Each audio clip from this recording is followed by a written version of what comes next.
Hi, it's Rona, and today's layout is for Scraplift Crafternoon. And today we are scraplifting Kathy Price. This is her birthday hop. So there's her layout that we're scraplifting today. And also, I am participating with Scraptember. This prompt today, sorry, lost my words. The prompt today is for something new, one of your new products. So this is some simply stated design collection that I just received, and I'm really excited to get to use it today. So I'm going to do a couple of photos of my granddaughter eating some eggs for breakfast. I thought it was super cute, and I don't know why, I just felt like these little bees would be perfect for a breakfast layout. I could have done chickens, but I have lots of chicken pages to do, so we will just do the little bees. So I've kind of gone through the papers because in Kathy's layout there are lots of strips going down. I'm actually going to cut a 1-inch strip off of several of these. I'm trying to decide what to use for my matting, and showing you some of the products that I'm going to use. Those are the cute little bees. They are so adorable. And there's so many, so I'll have several layouts that I can do, but we're going to get started with this. So I went ahead and cut 1 inch off of 5 different papers, and I'm going to go ahead off screen and get all of those. Well, I already have them cut, but I'm going to go ahead and go off screen here in just a minute when I decide on my matting paper, and I'm going to distress all of those. And I like how that yellow looks. So we'll get that ready for matting. And then I'm also going to decide that I need a darker paper. Kathy used some black behind hers, and I needed a pop of something darker, and there wasn't anything darker in this collection. So I went ahead and chose a Vicky Bouton paper from Bold and Bright. And I also pulled out the stickers from that collection. So I'm going to use a few foam stickers as well from that collection, in addition to these this collection from Simply Stated Design. So I'm getting all of these laid out nice and straight, and I'm using my T-square ruler. And I don't know if you do this or not, but a little hint to make sure if you're wanting your strips or whatever you might be adhering to be obviously straight up and down or across, but also the same distance between. I lined mine up so that the numbers for this layout, because that's about how far apart I wanted them. So I lined up where the numbers are in respect to the strip before it. Gosh, I'm having trouble with my words today. Come on, Rona. Anyway, so if you do that, then you know you're going to have the same distance in between without having to measure. I just do the same part because the ruler is clear. You can, go by where those numbers are, and then you'll have the same distance between each one. So I matted the entire layout with the dark blue, and you saw that I gutted it, and I did that so that I would be able to use it for matting this photo block that Kathy had used in her layout. And I also matted both of the pictures.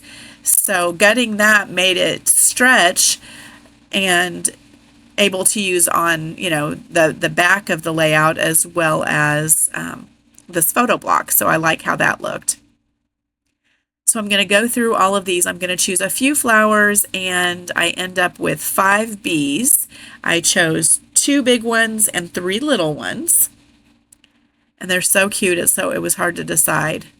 I just love their little big bee eyes. They're so cute. I think because there's an older, I don't know if it's some kind of honey nut Cheerios maybe, had a commercial with bees on it. And I don't know what made me think that I needed bees on these egg layout, but I just thought it was fun for breakfast. So we're just going with it. So this sticker is off of that Vicky Bouton foam stickers, and it says it's a good day to have a good day. And I thought that was very fun for a breakfast layout also. I really just took the picture because she does love eating by herself right now. She's just so cute and she wants to do it herself. And so any of the little finger foods that she can eat makes it fun. And of course, we always have lots of eggs because we have chickens. So it's good when they like to eat eggs. And she kind of went through a little phase here that she loved the eggs, and then she didn't like eggs at all and would just spit them out. And now she's back to eating them again. So, it is what it is. So my little bee had to be popped up because it's going to overlap the foam stickers, and then also the foam stickers are on top of the popped up photo. So we're going to end up with 3 layers of this fun foam for that bee. And I think that's going to be the tallest part of the layout, but that's okay. I love all of the different layers. It adds a little bit to it. I know that not everyone likes to have layouts that are real thick, and it doesn't bother me. I do have more albums probably than what someone who does flat pages would have, but I really like how it looks, and so that's just kind of my style. I try and have some that are thick and some that are thin, and when I have lots and lots of pictures from an event, I'll go ahead and do those in pocket pages, and so those are flatter, although I still pop some things up on the outside of those even sometimes. But anyway, so Kathy had her embellishment clusters in these areas. So what I'm working on now, she had several of the flag banners and some little phrase stickers over there, and I went with a tag and then several of the little banners and a phrase sticker over here. And I thought that represented well with what she had. Where my bee is, she also had her title, I believe, and a pretty good size cluster, and that's why I made that cluster the biggest. And then my journaling will also go in the same area where hers is. And then I will build up that top left cluster a little bit more, and then that also kind of finishes off that diagonal design, and also pretty much where she had all of her clusters. So I stayed pretty close to hers. I hope you can see it, Kathy, that I was very inspired by your layout, and I tried to stay as close as I could to it. And I had a lot of fun making this layout. The little phrase stickers say unbelievably cute and sweet as can be, and I thought those were both super fun. So I'm still adding foam tape where I need to even things up with the pictures for anything that's overlapping the pictures. And placing each of these bees. I like to have their little wings. That one is flat to the page, but I popped his little wings up, and I don't think I showed it on camera, but I did add foam tape behind the little wings. And then this one I am going to go ahead and pop up because it's going to overlap the that circle a little bit. So I'm liking how that looks. Going to think about it for a minute and add in the flowers that I had chosen, just for a little bit more color and to build up the clusters a little bit. I like how those look, and they're very sweet, soft, kind of blend right in. I thought they were very pretty. The floral paper that I showed in the beginning with the yellow, I didn't cut any of it because I'm absolutely love it, and I can't wait to use it for a layout. I was going to look for some pictures and try and get that used while it's still sitting on my desk because it's so pretty, and I don't want to forget about it. So there are some gold hearts on this foam sticker sheet, so I'm adding those in, and for whatever reason in the close-ups They don't look gold, they look silver, but I guess it's just how the light was reflecting. But they're definitely gold. They're very pretty gold. So I get all of those kind of placed where I wanted those. And then I am going to, of course, since we have bees, they're going to have some cute little bee trails. And I will stitch those with a running stitch. And I make a few little loopies here and there, and just freehanding. I know it's going to be a running stitch because that makes the little dotted lines. I used to do this in my girls' pages. If we had butterflies or bees or ladybugs or any of those kind of little things, I would always just do it with a pen. But now I just love the way the stitching looks. So I'm going to stitch on this one. And my last bee, so I have 4 trails because I didn't add a trail to the one that was in that circle. And this one I didn't do any loopies, I just kind of went back and forth.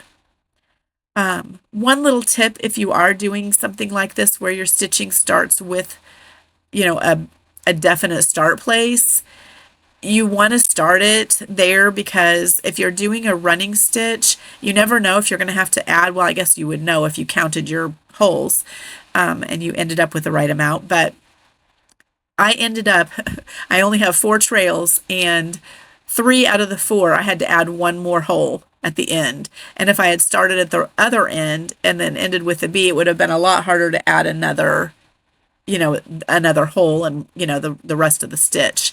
So that's just a little tip for you. If you decide to do some hand stitching, I'm going to cut away here in a minute. I don't know why I kept quite so much of this in because I know you have seen me stitch before. Another little tip, after I get done, and a lot of times I do it off camera, but I thought I would leave it in this time, is if you kind of pinch where the holes, because every time you go up through, the eye of the needle is going to make a little bit more of the white paper backing come through. And if you just go through with your fingernails and pinch it down, you can get rid of all of that look.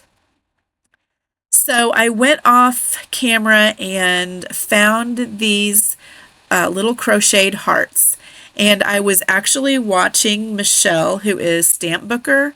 I was watching one of her YouTube videos while I was creating this layout, and she was using some of those. And I thought, oh my goodness, I have some of those from way back in the day. A little friend that I had made when I was doing a lot of Unity stamp, and I sold some of the Ippity stamps there for a while, but a friend that I made through that made them for me, and I didn't use them all on my cards because I just loved them so much and I wanted to make sure that I used them on a layout, and I kind of had forgotten all about them until I saw Michelle's layout. So I pulled those out. I also used my picket fence paper splatters in liquid gold, and you can see those in these close-ups here. There is a playlist for both Scraptember and Scraplift Crafternoon. They will both be listed down below, so you'll be able to see what everyone else is doing with their new supply and what everybody else did to Scraplift Kathy. I hope you have a great day. Thanks. Bye-bye.